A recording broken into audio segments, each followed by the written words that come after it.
Welcome, Stefania. It is so lovely to have you with us. Wonderful to be with you. Thank you for joining. And I'm very, very happy to introduce Stefania to you. I have been lucky to know Stefania for quite a long time, and we are friends.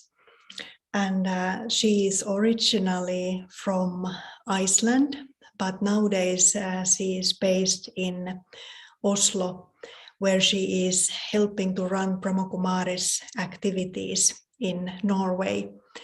And she has been meditating since 2003. So she is very, very experienced meditator.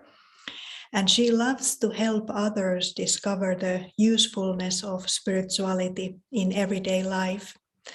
And I know that she loves silence, and she really does that work herself, because that kind of spiritual teacher is the best possible teacher, who is just teaching by her own way of living and being. And as well as teaching meditation, she also currently works as deputy headmaster of the Reykjavik College of Music and runs a small company that produces meditation material for children, used widely by schools and families in Iceland. And Stefania is also part of the board of the Spirit of Humanity Forum, a global platform for leaders and change makers seeking to contribute towards a lasting positive transformation in the world. So as you can see, she is also very, very active. And this today's topic, trust in relationships. This is very crucial to all of us, because that is one of the main pillars of a happy life. So how can we find trust in relationships? We are going to explore it today. So once more, heartily welcome, Stefania. It is wonderful that you are with us. Thank you, Ella. So nice to be with you, and just seeing inside the center in Helsinki, because I've been there, I visited, so it feels like being with you. And also being with Finland, I think, coming from Iceland, there are some similarities there. I think we Icelanders, we often feel very much at home in Finland somehow, some connection. But when Ella asked me to meet you today and give this little talk, and she asked me which topic I would like to speak about, and the first thing that came to mind was trust. Because trust is something that has been like a major subject on my own journey. It's something that I've had to explore a lot. And it's a quality, I think, if I were to choose one quality that I wanted to have myself, it might be the quality of being trustworthy. I think it's such a precious quality to be such a person that others can trust you. And trust is it's a beautiful energy, and it's very, very powerful. There is a saying actually that says that those who have trust will be victorious in life. So I think trust in itself, just the energy of trust, is amazing. And there is a story, it's a true story that came to mind about this, the power of trust. There was a woman who was this was many years ago, and she was facing, this was somewhere in Asia, I don't remember, or I don't know exactly where, but there was a tsunami, like a flood, wave of water coming to where she was staying, and she did not know how to swim. And you can imagine having this flow, this wave of water coming, and everything, like all the houses, everything was like drowning in water. She did not know how to swim. And it seems like quite a hopeless situation. And she explained afterwards because she survived. And then afterwards, she was telling about what happened. And when this water was coming to her, the thought that she had was that she decided to trust. And she thought, either I will stay, I will live, or I will leave. I may die, and it's okay. But I'm just going to surrender to the moment, and I'm going to trust. Quite amazing to be able to have such a thought at such a time, but she somehow managed to keep herself calm. And if you just think about it, if you are in water and lots of water, you don't know how to swim. If you fight, you will most likely drown. But what happened to her, because she didn't fight, she relaxed, she was calm, she started to float on the water. And because she was managed to float for a while, she didn't like sink down. Someone came, I'm not sure, I don't know the story exactly in details, but someone came and saved her. So she was rescued. If she had been like in a lot of panic and had started to fight a lot, she would have sunk down and probably drowned. And I know this actually very well, because I remember when I was learning to swim, when I was maybe 8 years old or something, I was so afraid of the water. And I was we were like 2 or 3 in the class. They were always like, swimming was not my thing, definitely not. And because of the fear, I was fighting in the water. So I know very well that when you fight, it's not going to help. And you actually, you will like sink down. So this story, I feel it's quite of the woman who survived the tsunami with the power of trust. I think it's quite remarkable, because it was not that she could swim. She didn't know how to swim. It looked like a hopeless situation. But with the power of trust, even if she did not have the skills that she needed to survive, she did survive. And sometimes in life, when we are facing very challenging situations, very difficult things, we may not have the skills to manage or to know, how to get through them. But with the energy of trust, when we choose to trust life, we choose to trust ourselves, often magical things can happen. So it's a powerful energy, it's a beautiful energy. But in the world today, it's so often lacking. I think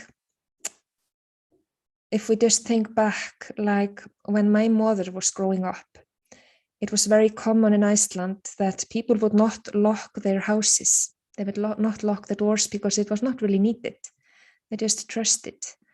Or when they were making contracts, they just did like handshaking.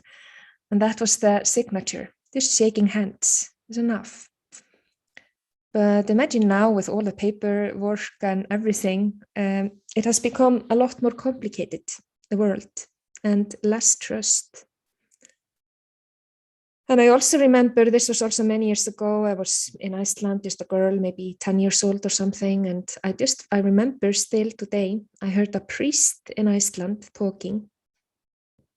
I don't remember exactly what he said, but one of the things he said, the thing that I remember was that people in today's world, they value sometimes more those who are like funny, clever, know how to say clever things and get attention like that.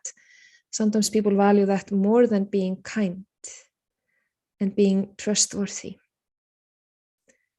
But this was probably maybe 30 years ago that this priest was talking about this.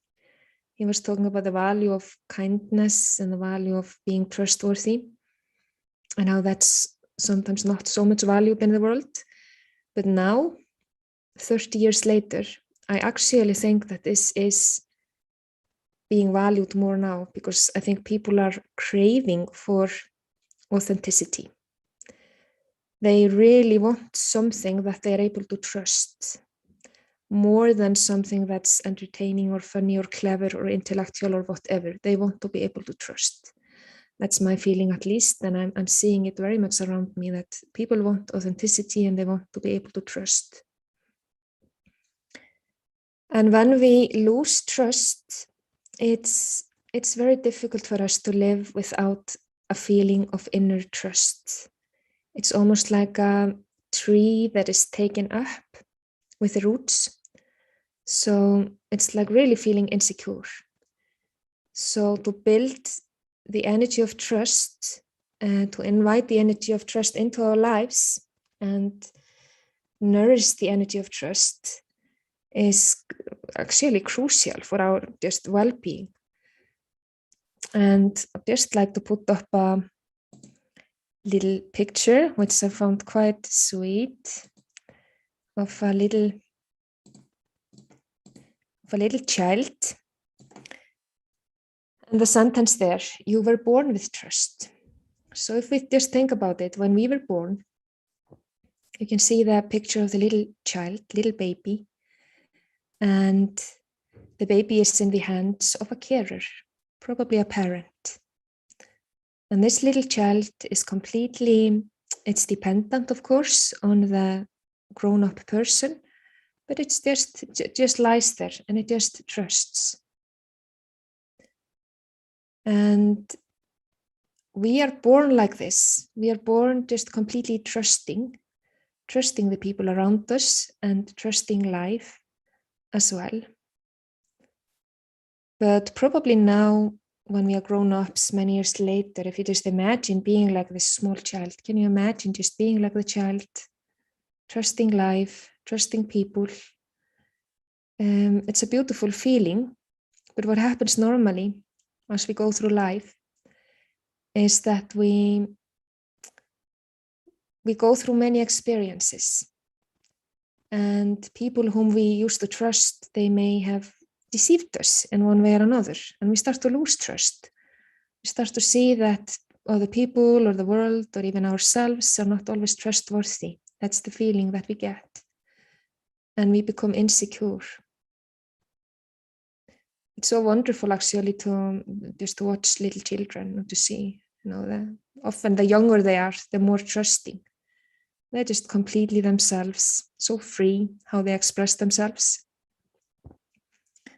But as we grow up, many blockages and this feeling of distrust, which is it's a difficult feeling to live with, actually. And when we think about trust, and we think about trust in relationships, which is the topic of this evening. Of course, relationships with others, but I would think even before we think about relationship with others, it's also how much do I trust myself? Do I trust myself? And I think before we even think about relationships with others, this is something to explore. Do I trust myself? And how can I increase the trust I have in myself? And for me, on this spiritual path that I've been on, and I mean just in life in general also, this has been a big learning to trust the self. It has almost been like a theme in my life, or a red thread in my life. And maybe for some of you as well.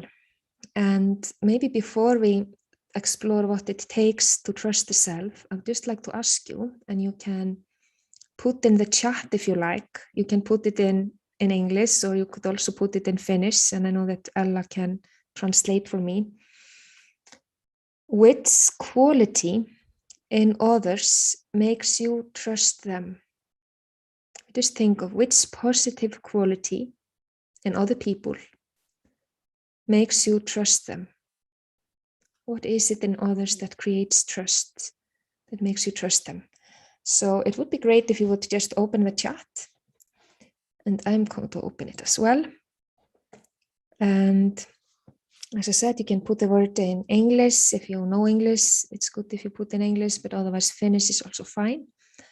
And Ella will translate. So which quality in other people, what is it in other people that makes you trust them? Honesty. Someone else too are saying honesty, exactly. It's probably one of the first words that would come to mind. Anyone wants to add anything else? Kind, being honest, exactly. This is also what I had in mind. Loving, when they are loving, when others are loving, when they are kind, and when they are honest. Absolutely. And it's interesting, I was thinking about it, like I was telling about the priest, who was saying that sometimes being, and respect is coming also, transparent, having faith in you, exactly, all of those things. And this priest in Iceland who was talking about that sometimes being clever, being funny, being entertaining, being cool, like all of those things are more valued sometimes than those qualities, being kind, being honest, being loving. Sometimes these are the people that are quite incognito. You may not notice them very much, but you feel that you can trust them. And they're not necessarily the ones who are drawing the most attention or the most visible in the room, but you can trust them. And I was just reflecting on this, and I was just thinking, if I was going through a difficult time, I would go to people with those qualities. So actually, these are the qualities that we really appreciate in others. The thing is that now the first relationship, we were going to explore the relationship with the self and trust in the self. To trust myself, I need to have those qualities. Just as when I trust others, they need to have those qualities. I would like them to be honest, kind, loving, respectful, everything that you mentioned. But for me to trust myself, and this is quite interesting, I need to be honest. I need to come from a pure place. You have mentioned being kind and being loving. When I was thinking about this, I was thinking about pure intentions. Having really pure intentions of wanting to, like, not selfishness, but whatever I'm doing, to do it from a place of love and kindness. And transparency also. I was thinking about also authenticity. Those are all words connected. When I feel that I'm a little bit faking, I'm not completely true, I'm not completely authentic, I know it. Others may not always know it, because I may be good at acting and I may seem like I'm authentic even. I may seem like I'm true. But if I'm not completely true, if I'm not completely authentic, I will know myself. And if I feel that I'm a little bit faking, I'm a little bit not so authentic, or I'm doing something from a selfish place, I will lose trust in myself. So to build trust in myself, I need to really aim to be honest, to be authentic, and to live by my own values. And to be very honest with myself, and to be also honest, of course, in my relationships with others. And I'm going to just share again the screen with you. A few points that put together. Trust in myself. It says there, to deepen my trust in myself, I practice honesty, authenticity, and integrity. I pay attention to keeping my intentions benevolent. And for this, I give myself time and space to connect within, so that I can better know what it means to be true to myself and to my values. And I've also experienced lately that, many times, but especially lately, this has been coming up, that I feel that if my intentions for whatever I'm doing, if they are pure, I'm doing something from a place of love, kindness, honesty, the result will be good. So I can trust that my decisions that come from this inner kindness, benevolence, just wanting the best for myself and for others, the result will always be good. And if I make wrong decisions at any time, but with pure intentions, life will help me to put me on the right path again. It's like life will cooperate with me to show me, no, you need to turn a little bit. This was not exactly what you had to do. So I will get signals.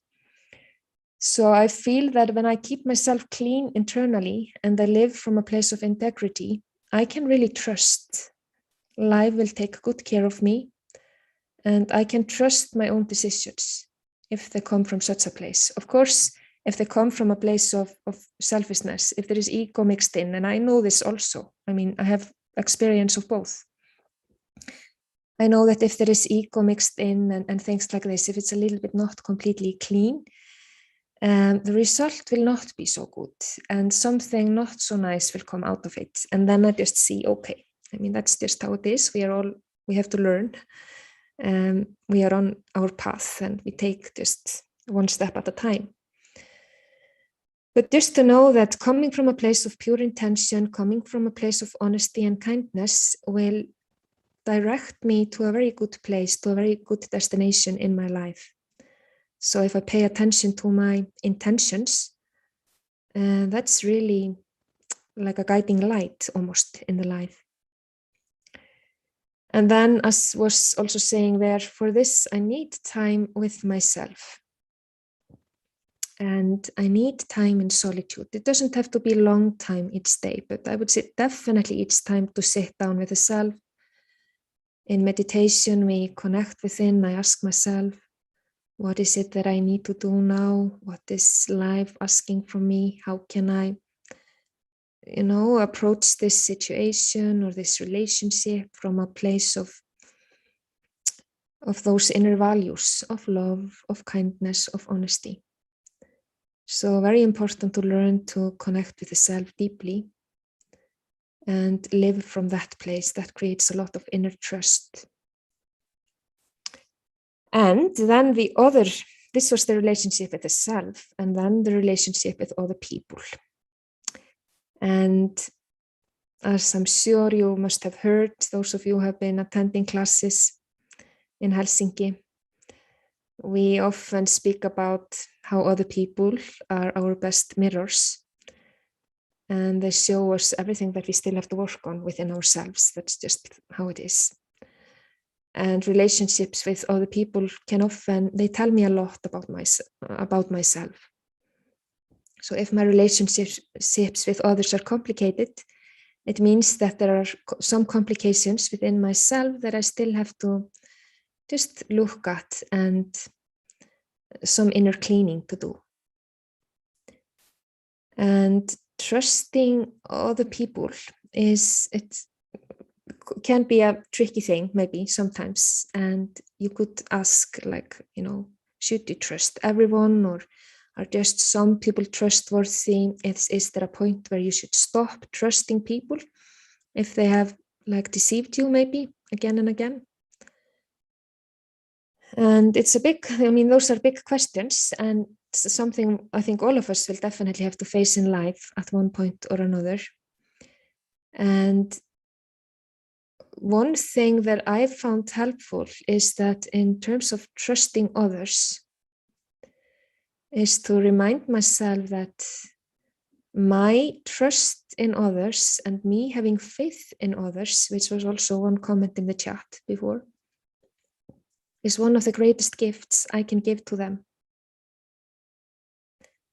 And I can say one of the greatest gifts that I have received from people in my life. There have been certain people who played a big role in my life. And one of the greatest gifts they have given me is to trust me. And their trust in me actually helped me to grow. And even if I was not capable before, because they trusted me, I somehow grew into that trust, and I started to believe more in myself. And when it's about trusting others, it can be helpful to think about it as it's not trusting that I could just ask them to do anything, trusting that it would work well. That would be a bit naive. It's like if you had a child. For those of you who have children, or I'm sure all of us know children or have have known children, you would not just ask them to do anything. You would have to discern what you can ask them to do and what not, what you can expect from them and what not. But it doesn't mean that you don't trust them as people, as persons. So I feel same with people.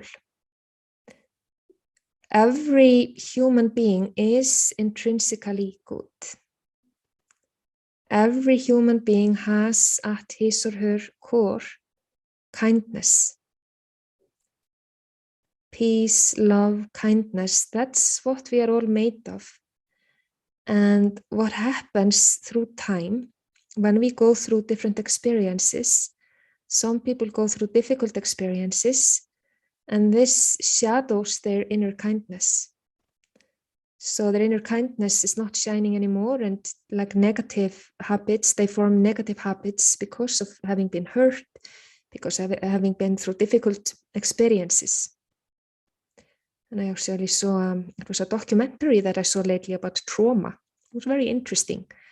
They were showing how all people who go into drugs, or they like prisoners, people who do things that are like breaking the law or abusing others or whatever, it turned out that all of them had been through some trauma in their childhood or early stages of life. No one had had a healthy life. There had always been something that had really hurt that or damaged that individual. So, but as children, like the small child you saw in the other photo, all children are born so innocent, so both trusting but also trustworthy, because we are all kind, we are all good, on the inside, at the core of our being. And when I start to connect with the goodness in others, when I see the goodness in others, it actually brings that to the forefront. It helps them to experience it themselves. So it's a huge gift. But I still have to discern what I can ask from them, or I cannot ask them to just do anything or trust them for just anything. I have to be also wise, of course. So to me, it's like I do trust everyone, but I would still discern, what I say to whom. I would not say just everything to everyone. It's not like that. We have to be wise, of course, but just trusting that everyone is a good person and seeing that in them. And this is what our world also needs so greatly. The trust is often has been broken. People don't trust anymore. So to live from a place of trust, to choose to trust others, it's something new. It's a new way of living, actually, and it's what our world needs. But then also another aspect of trusting others, which is also very important, is that I can trust others when I'm not dependent on them. This is a huge one as well. When I am emotionally dependent on other people or dependent in any way, they will hurt me when they deceive me, or if they deceive me. So being dependent on others, if I need others to tell me that I'm okay, I need others to love me, I need others to appreciate me, I need others to be there for me, to support me, anything like that. If it's dependency, they will probably fail me one day or another, because we are all human beings. We all have our good and bad days. That's just how it is. So I don't think there is any human being who is just there constantly stable for you to support you all the time. It's just not like that. But when I myself start to become so strong in my own trust in myself, trust in life, and this way of trusting others, and I experience a kind of fulfillment in myself, so I'm not needy in my relationships with others, I can choose to trust them. And if they deceive me, it's just something to learn from, but it doesn't feel like they have hurt me or damaged me in any way. It's something for me to observe. Maybe I can support them, or something like that, but I will be okay. I'm going to put up another slide here about trusting others. So I found this picture quite cute with a butterfly trusting the little cat, or the big cat actually. And it says that trust in others. When people behave in negative ways, it's not because they're bad, but because they're weak internally. My trust can act as a gift to help them regain their inner strength. And then next point, along with trust, I need discernment power. This is what I was saying, like with the children. You don't ask them to do just anything. You have to discern, you have to be wise, you have to know whom to ask to do what, and whom to trust for what. Definitely you have to discern. But it doesn't mean that you don't trust people. If you don't decide to ask them for something, or you can still trust the goodness in each person and have that kind of an attitude towards everyone. And then the last point, trusting others is safe when I am not dependent on them. And someone was asking the other day, we were talking about this topic, and they were asking like,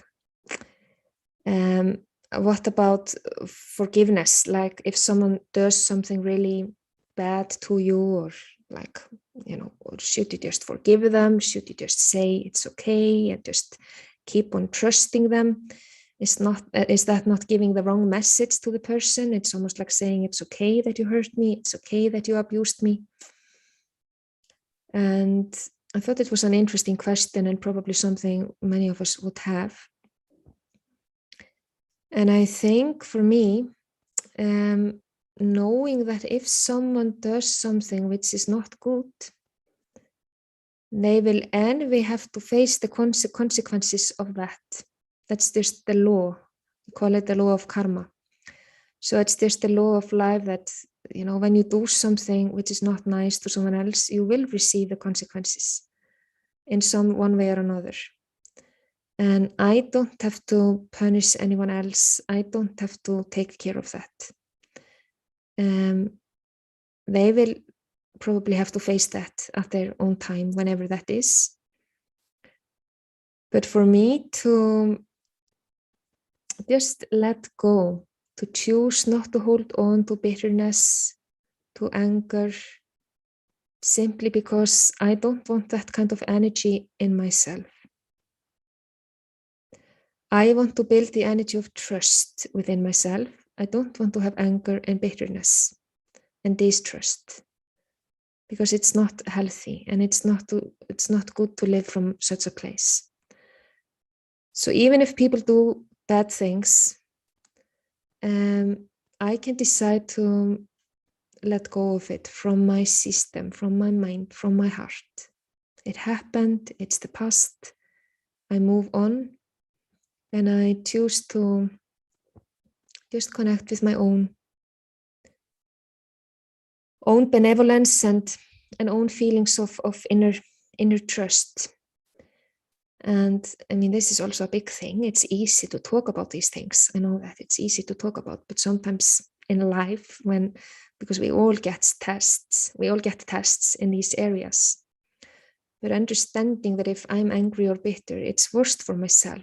The other person may not even know about it. But for me to live from a place of trust creates a lot of power in my own life. And that will be for my own benefit. So I think that's about what I wanted to share for now. So maybe Ella can jump in and come with some questions or comments. Thank you, Stefania. It was really empowering and a good reminder that there is always benefit in trusting the self and trusting others. So Now it is excellent time for anyone to ask any question. So you can ask either Finnish or English, and you can write the questions to the chat box. And meanwhile, I can ask the first question. You spoke about pure intention, that when there is pure intention, result is always good. And then the life will help me, life will cooperate. But if the ego is mixed in, then it is not so clean and pure, my intention. So do you have anything you would like to clarify, that how to recognize the ego, that how can we really check that my intention is pure? Wow, it's a good question. Very good question. I think for myself, what has been like learning for me, because I think ego somehow will be there for, I mean, it's not like it goes overnight. That's what I've learned on this spiritual path. And there will often be a little bit of ego, and we still have to do what we have to do, kind of. I remember at some point I was just feeling there was so much ego, and I just said to a senior, someone like a yogi teacher who was more experienced than me, and I was saying, I just feel like sitting by myself and not doing anything because I feel there is so much ego.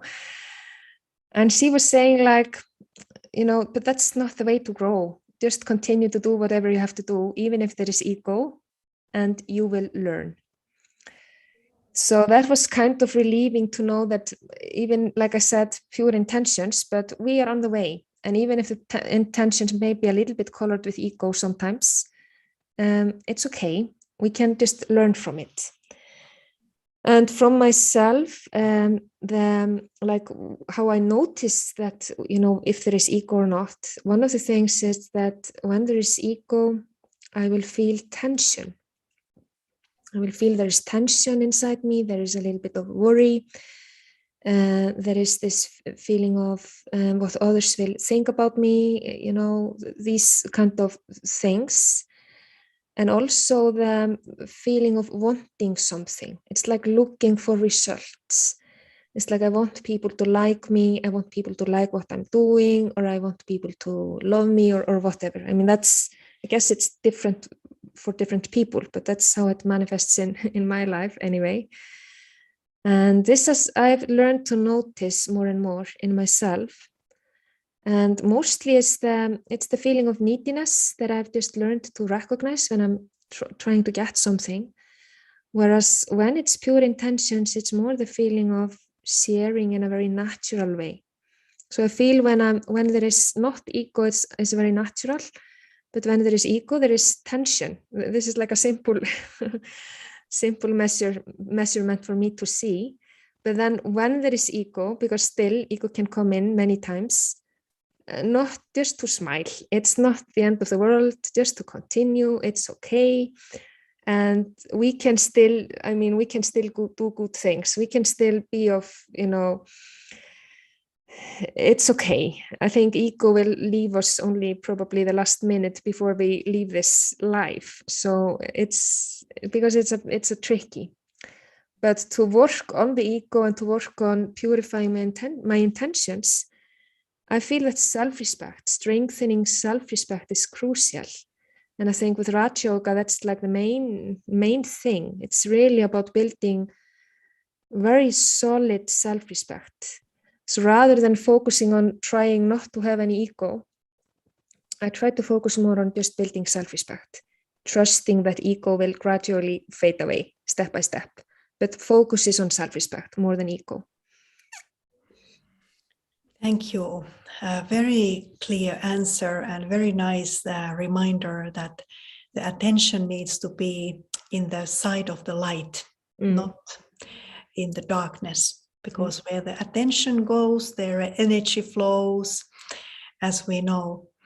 So next question is also quite big question, but feel free to just, I understand this is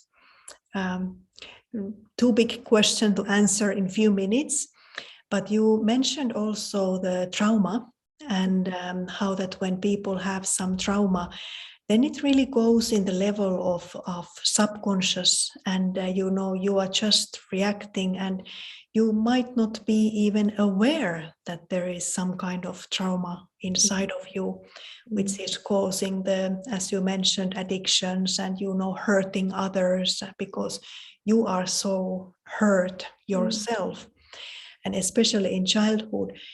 So something you would like to say that how to heal the trauma, maybe in the connection with this trust that. Yes, I think, I mean, I can just speak from my own experience. That's really, what I can do here. So there would be different approaches, but I can tell you how I have done it. For me, I haven't been through like a huge trauma myself, but not that I can remember at least. But I have been through difficult times, and really like trauma I think sometimes it can be like big things like abuse or whatever, but sometimes we can experience trauma even if it doesn't look like so big externally.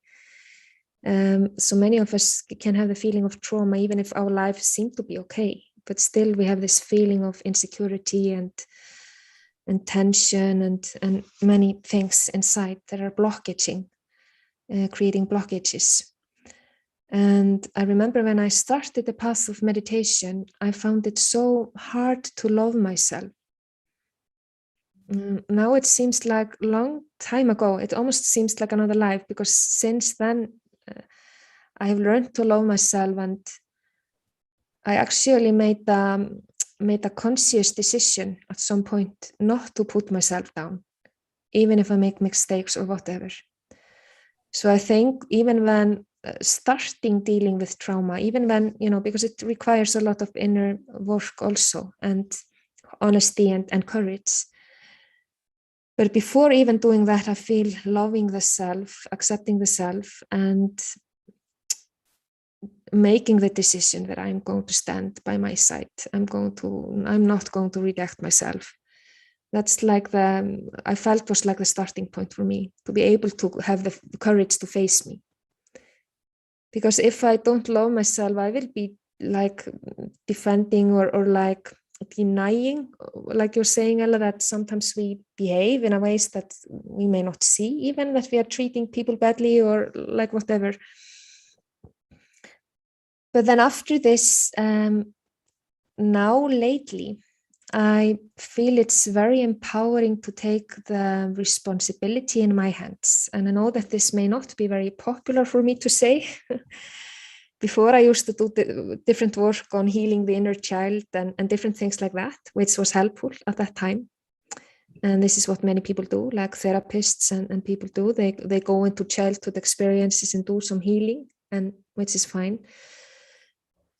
But for me lately, if there is some trauma, if there is some abuse, some rejection, something I have experienced, I like to look at it very honestly. Let's say if someone rejected me, and see what was the root of that. And with rejection, for example, it would probably be that I rejected myself at some point. If someone deceives me, probably I deceived myself at some point. And I mean, this is, it's a bit tricky and it may be hard. It's like, it's easier to say that it was someone else's fault, and people maybe have behaved badly. It's not like excusing anyone. They may have done something bad and that was not good. But what can I do now? I can take the power in my own hands, and I can really find the root of why did I experience this trauma, not with the intention of putting myself down or blaming myself, not at all, but just like putting the energy inside right. Let's say with rejection, if I promise that I won't reject myself ever again, I will be my friend no matter what.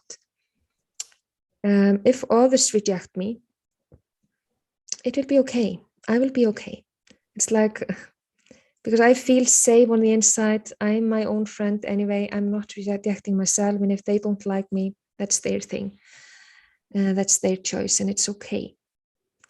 So, I mean, it's, yeah, like you said, it's a big question, this question of trauma. And but lately I feel that taking full responsibility and seeing the root of it in myself, rather than feeling a victim, is very, very empowering, and it's very transformative. But first step to make sure that I'm kind to myself, I'm not blaming myself in any way. It's just that I want to empower myself. That's why we do this. Thank you. Very beautiful answer. So we need lots of love to heal the wound, and we need to give that what we maybe missed from another relationships. That is something what we need to give ourselves. Yeah. So thank you, Stefania. And now it would be great to have guided meditation by you. Yes, sure. I will guide us into meditation about trust. And again, yes, we have a beautiful picture. And I would like to do just a little experiment. I hope you're willing to participate. It's a little bit different maybe than you are used to. So let's just first sit comfortably wherever we are. And I just prepare going inside. And in this little meditation, I would like to explore the energy of trust. Because trust is not just a beautiful word or a beautiful concept. Trust is a very powerful energy that I can invite into my life and into my being. And you can either have your eyes open or closed, whatever feels most comfortable to you. And I relax the body.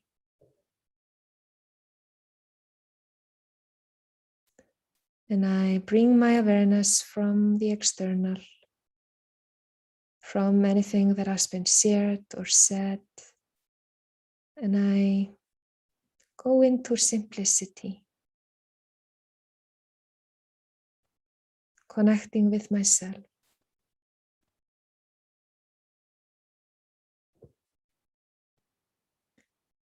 And now I would like to invite you to take your two hands, if you can, if you are in a position to just take your two hands and hold them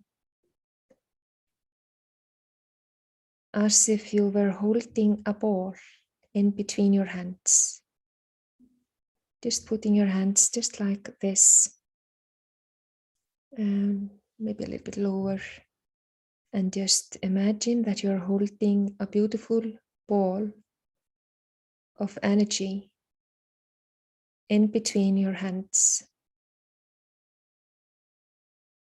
Just feel the energy in between your hands and imagine that this ball is filled with the energy of trust.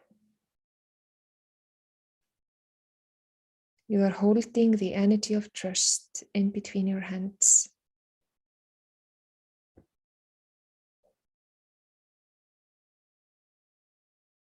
Such a beautiful energy. What does it feel like?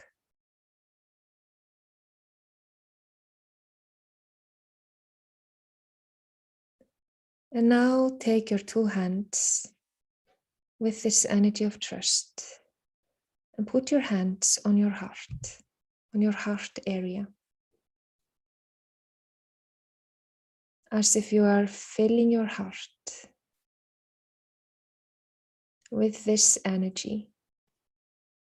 of deep trust.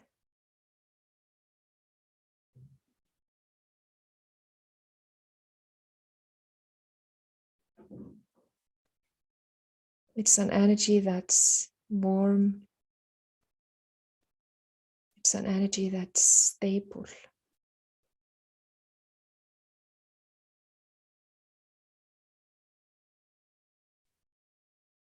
Beautiful energy that fills your heart.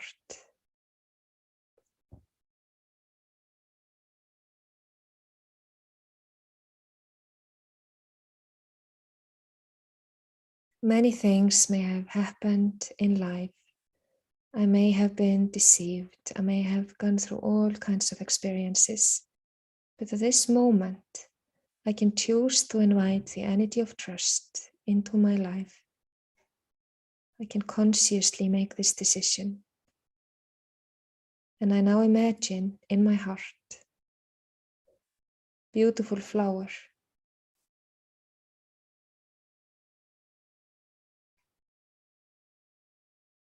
And I imagine this beautiful flower in my heart opening. First it may be closed, and then it starts to open more and more.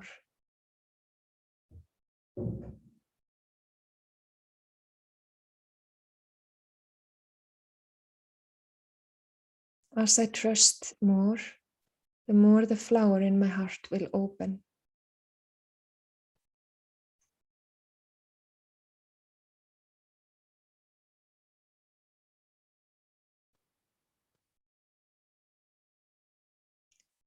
I enjoy having an open heart, having the sense of this beautiful inner flower that symbolizes my open heart of trust.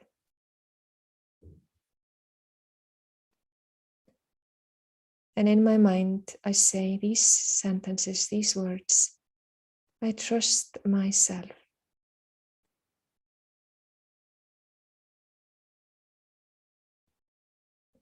Just say these words in my mind, I trust myself. I choose to trust myself. And I choose to trust life. I trust life.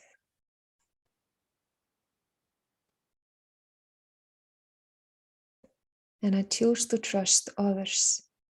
I choose to trust the inherent goodness in every human being.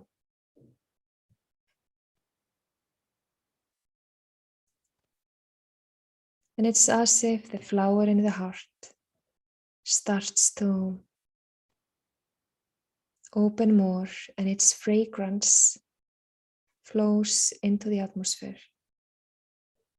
And the fragrance in the flower, the fragrance of the flower in my heart, is the fragrance of loving feelings, pure feelings, feelings of love and trust.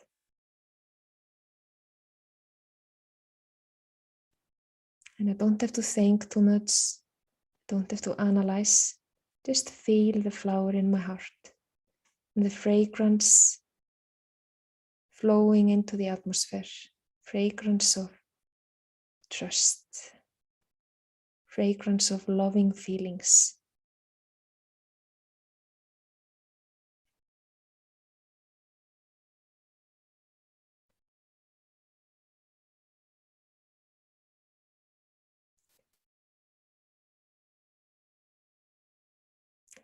And if I want, from time to time, during the next days, I can have this like a kind of a homework for myself. I can pause every now and then, connect with myself. I can even put my hands on my heart, just connect with the energy of trust within, and allow the openness of my heart, trusting, opening myself to life, to people, and allowing the energy of trust to guide me in my life. And then gradually we prepare to come slowly out of the meditation. I can take a deep breath, open my eyes if I have closed them. So thank you very much for this.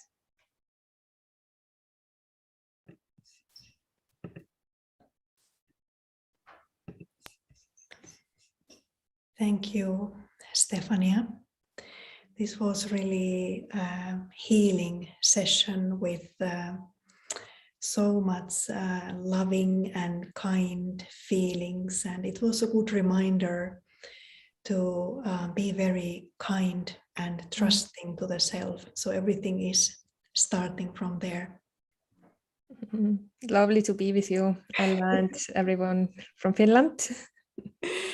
And maybe we are seeing physically also in Finland. Hopefully, yes, hopefully.